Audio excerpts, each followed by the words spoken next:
하나님의 말씀 하박국 2장 5절에서 20절까지 말씀입니다.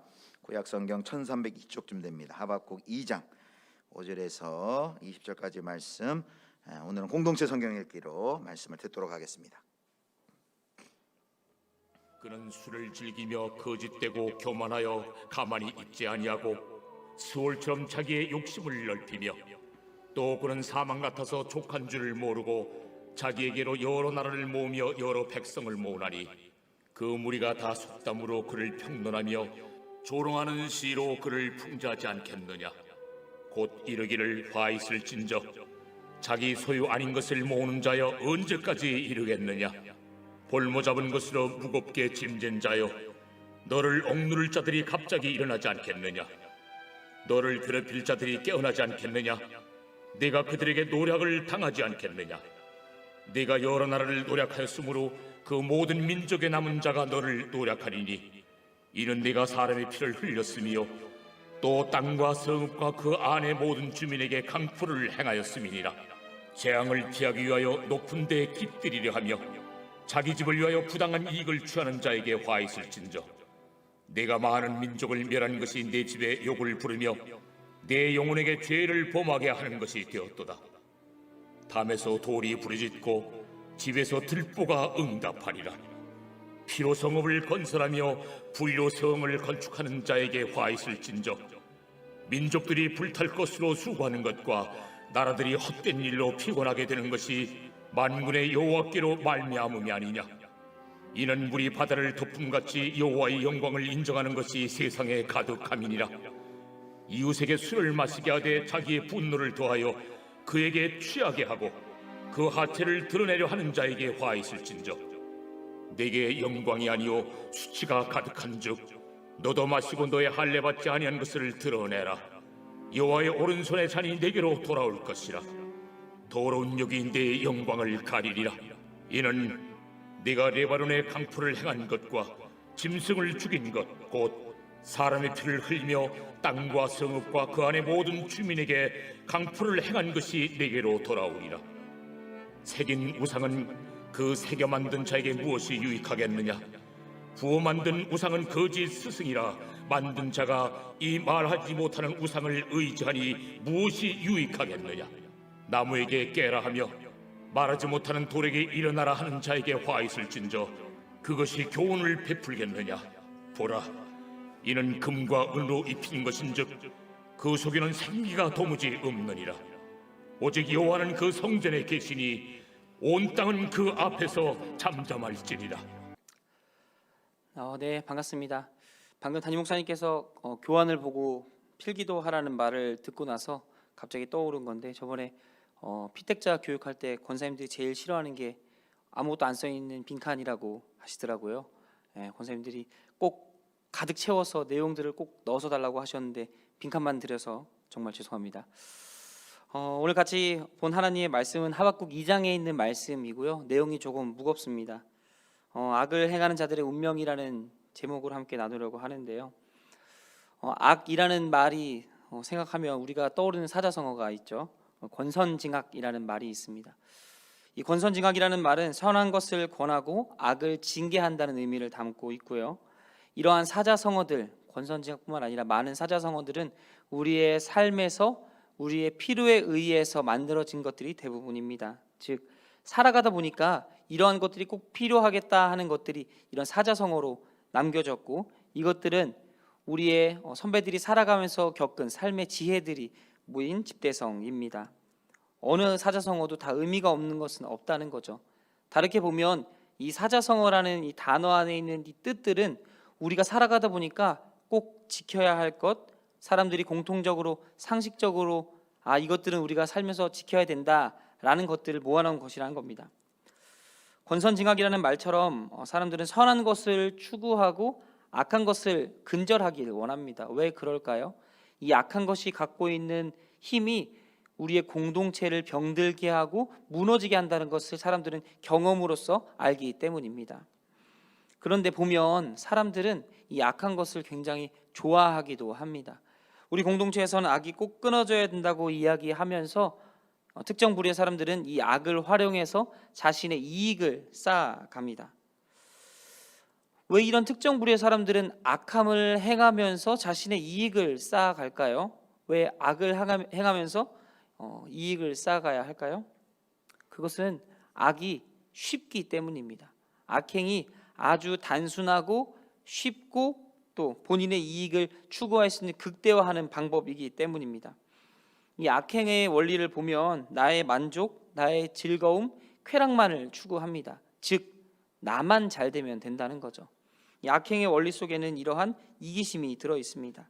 나 말고는 다른 사람이 어떻게 되든 상관없이 오로지 나를 위해서만 이 악행을 사용하게 된다는 거죠. 그리스도인으로서 우리는 이 세상을 살아가며 이런 악행들을 많이 봅니다. 교회 내에서도 보지만 세상에서도 많이 보죠. 그런 것들을 보면서 우리는 고민하고 생각합니다. 하나님이 통치하시고 하나님이 만드시는 이 세상에 왜 악이 아직까지 존재할까? 저 악인들은 어떻게 망하지 않고 지금까지 떵떵거리며 잘 살 수 있을까? 항상 이러한 딜레마 속에서 우리는 고민하고 또 고민합니다. 실제로 악인들을 보면 잘 살아가는 것을 볼 수 있습니다. 악인들이 잘 사는 것을 우리는 자주 봅니다. 뉴스에 나오는 사람들 말고 악행을 행함에도 불구하고 그 사람들의 인생이 망하거나 또 저주를 받아서 천벌을 받거나 이러한 모습들을 많이 볼 수 없음을 우리가 알고 있습니다. 최근에 이슈되었던 이 갑질에 대한 이야기만 해도 그렇습니다. 힘이 있고 권력이 있는 사람이 힘없고 약한 사람들을 괴롭히고 권력으로 그들을 억압하며 그들이 고통 주는 이 행동들이 드러나기 전까지는 지금까지 수없이 무수히 많이 진행되었다는 것을 잘 알고 계실 겁니다. 우리들도 갑질을 당해봤기 때문에 굉장히 기분 나쁘고 어렵고 고통스럽다는 것을 모두가 알고 있습니다. 그런데 왜 아직까지도 그 갑질은 사라지지 않았을까요? 악행은 드러나지 않는 성향이 있고 또 보이지 않는 곳에서 더욱 깊숙이 더 어둡게 자리 잡고 있기 때문입니다. 그들은 악인들에 의해서 감춰지고 가려지고 선한 사람들을 끊임없이 공격하고 있습니다. 악행은 우리 눈에 드러나기 전까지는 잘 보이지 않습니다. 그리고 눈에 드러날 때에는 우리 주변에 가까이 왔을 때 이 악행이 드러나죠. 방금 갑질에 대한 이야기를 말씀드렸는데 이 악에 대한 이야기는 지금 현대에 살고 있는 우리만 겪는 것은 아닙니다. 과거에도 존재했고 아마 미래에도 존재할 것입니다. 특별히 오늘 본문에 나와 있는 하박국 말씀에서 이 악행이 잘 드러나고 있는데요. 하박국 시대에는 이 악행의 주요 대상이 갈대아인 신바벨론 국가라는 것을 우리는 하박국 강해를 통해 계속해서 들어왔습니다. 하나님께서는 그런 갈대아인을 통해 이야기하시길 그들은 술을 즐기며 교만하다고 이야기합니다. 이들의 삶이 권력이 있고 살만하다는 것을 의미하죠. 실제로 그들은 그랬습니다. 방탕하고 교만하고 폭력적이고 악을 일삼는 사람들이었습니다. 그래서 그 사람들은 너무 거대한 힘을 가지고 있기 때문에 주변 국가들을 굴복시키고 자신의 발 아래 두었다고 이야기합니다. 마치 그들은 이 세상의 지배자처럼 살았고 실제로 지배자였습니다. 세상을 지배하는 지배자가 악인인 시대, 그 시대가 바로 하박국 시대라는 것이지요. 언제나 악인들은 세상의 논리 속에서 힘과 권력으로 무력으로 삶을 살아왔습니다. 그리고 그들은 자신이 원하는 것을 타인에게서 갈취했고 아무런 양심의 가책을 느끼지 못할 뿐만 아니라 스스로 교만하여서 당연시 여기고 마치 자신이 신이 된 양 살아간 사람들입니다. 그럼에도 불구하고 그들은 여전히 잘 살죠. 힘을 갖고 삽니다. 우린 이것들을 보며 불평을 안 할 수가 없습니다. 하나님, 어떻게 저 사람들이 이렇게 잘 살 수 있습니까? 어떻게 악인들은 흥황하고 의인들은 비참하게 살고 있습니까? 이런 질문을 안 던질 수가 없다는 거죠. 의인들의 모습을 볼까요? 그들은 악인들에게 고통받고 그 권력에 무너지며 처참하게 몸부림치며 살아갑니다. 하나님께 기도하지만 그들은 여전히 약자였고 빼앗기는 쪽이었습니다. 피지배자의 삶은 무력하며 좌절과 절망 가운데 있습니다. 어려운 상황 속에서 하나님께 기도해 보신 적 있습니까? 그때 하나님을 애타게 찾아본 적이 있으십니까? 그러면 이들의 마음은 조금은 이해할 수 있을 것 같습니다. 문제는 그들이 앞에 당면에 있는 문제가 여전히 해결되지 않고 내일이 되면 폭력 앞에 무릎 꿇을 수밖에 없다는 현실이 그들을 낭망하고 좌절하게 만든다는 것입니다. 때로는 용감하고 정의로운 사람이 나타나 이것들을 끊어보려고 노력했지만 부질없는 행동이었고 거대한 폭력과 악 앞에서 그들은 무너질 수밖에 없었습니다. 현재 상황이 타개되지 않고 바뀌지 않는 이 상황 속에서 사람들은 여전히 기도하고 또 여전히 기도하는 사람들을 바라보는 하박국의 심정은 어떻겠습니까? 그 역시 하나님께 기도하지 않았습니까? 그 내용이 2장의 전반부까지 나와 있는 내용입니다. 그리고 드디어 하나님께서 이 하박국의 기도에 응답해 주십니다. 오늘 설교의 내용의 결론이기도 한데요, 정리하면 이렇습니다. 악을 행하는 자들의 운명은 이미 결정되었다. 그러니 온 세상은 여호와 앞에서 잠잠할지어다. 제가 여기서 설교 끝입니다. 그럼 너무 좋겠지만 이제 서론이 끝났습니다. 본론으로 들어가서 악을 행하는 자들의 결말을 보면 이미 정해져 있다는 것을 방금 말씀드렸습니다.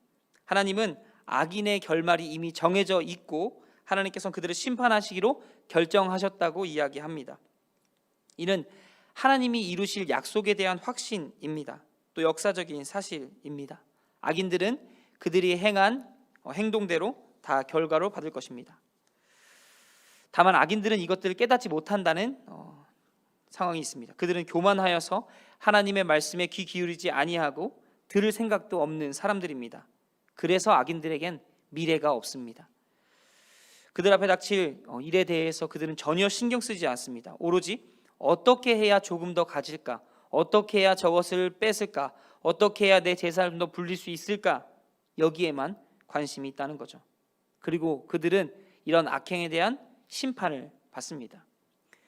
여기서 우리는 아까 이야기했던 권선징악이나 인과응보를 떠올리기 쉽습니다.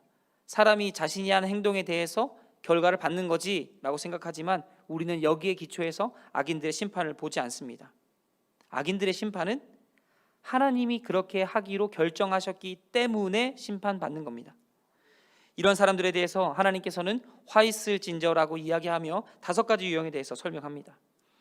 오늘 본문에서 보이는 5가지 유형을 보시면 타인의 소유를 볼모로 잡아 모으는 자, 즉 고리대금같이 타인의 것을 전당 잡아서 그들에게 이익을 취하는 자.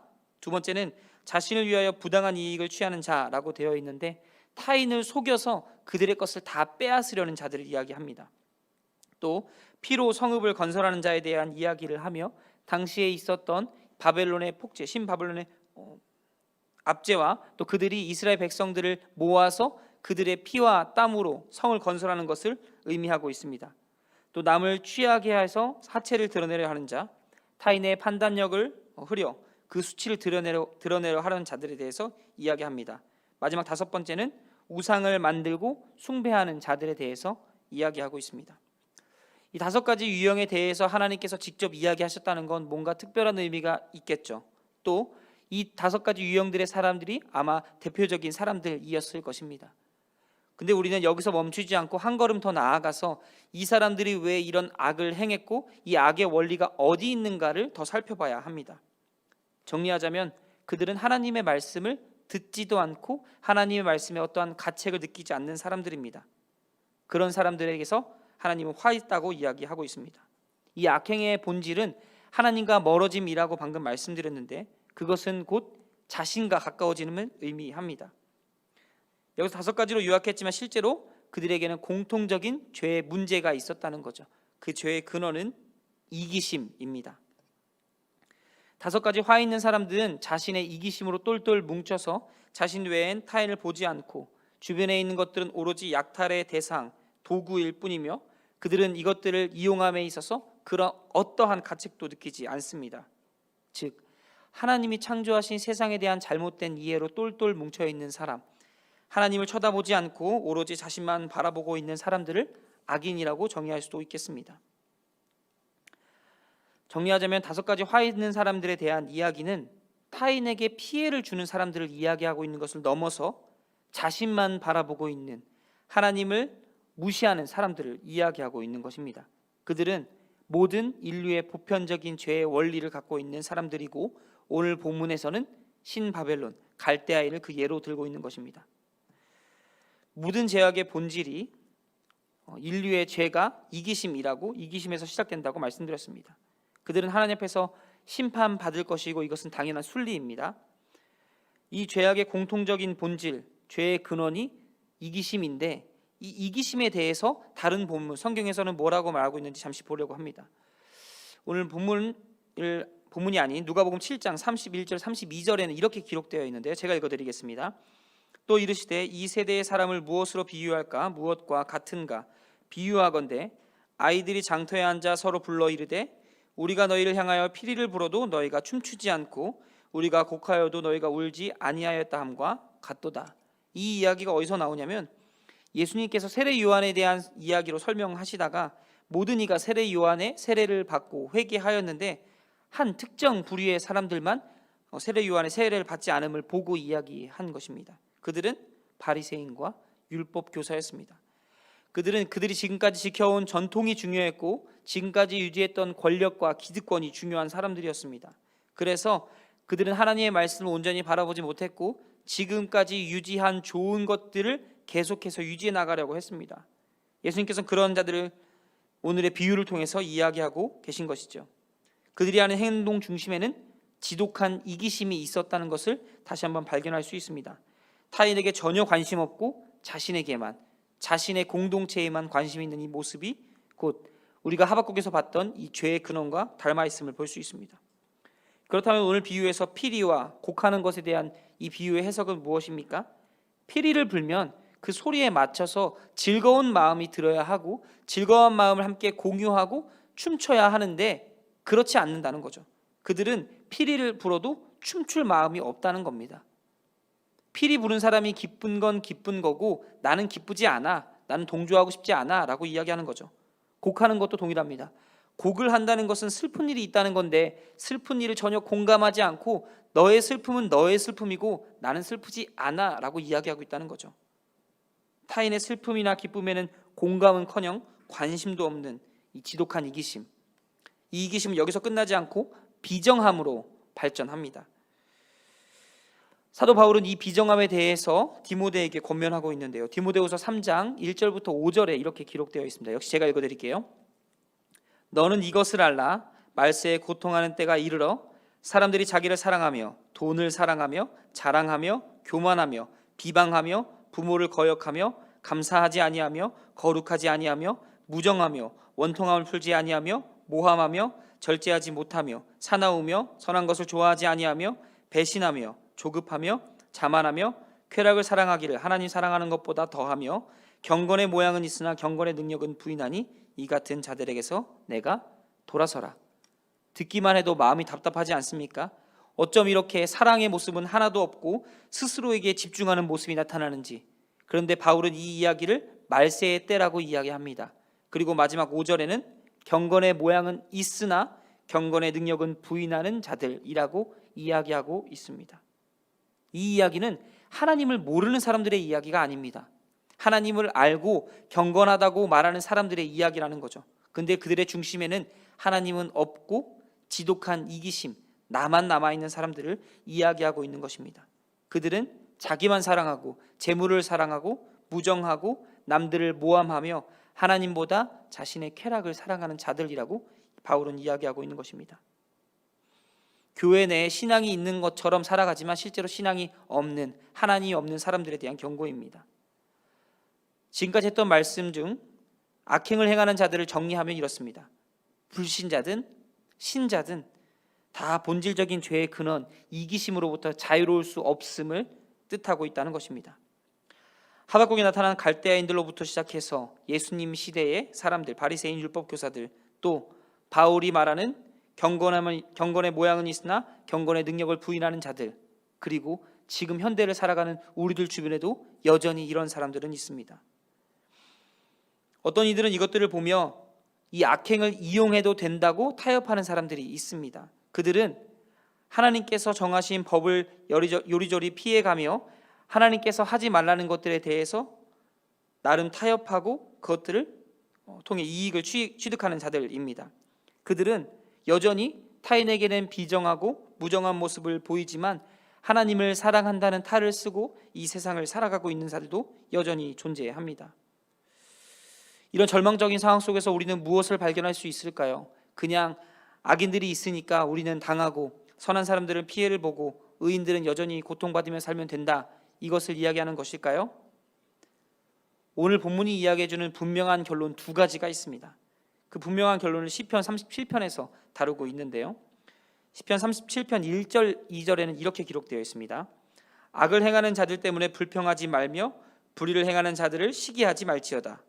그들은 풀과 같이 속히 배임을 당할 것이며 푸른 채소같이 쇠잔할 것임이로다.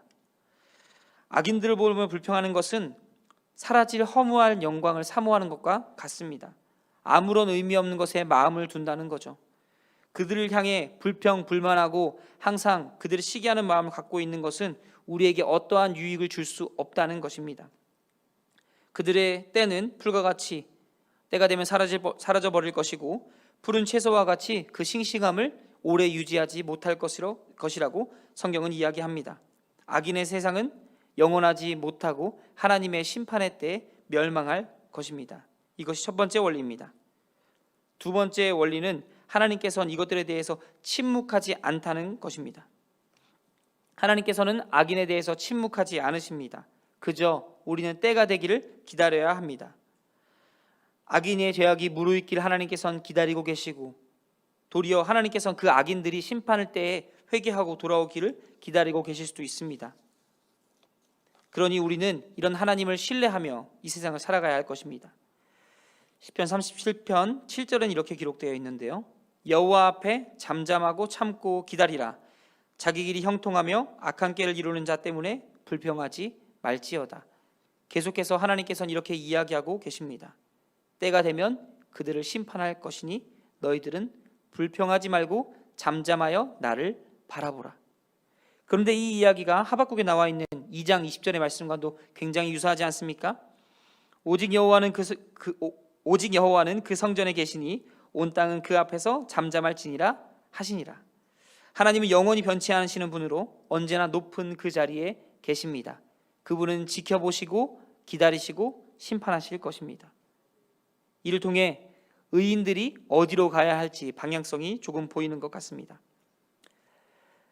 말씀을 정리하면 이렇습니다. 악인들의 운명은 하나님께서 이미 심판하기로 결정하셨습니다. 우리는 그것들을 보며 불평할 하등 이유가 없습니다.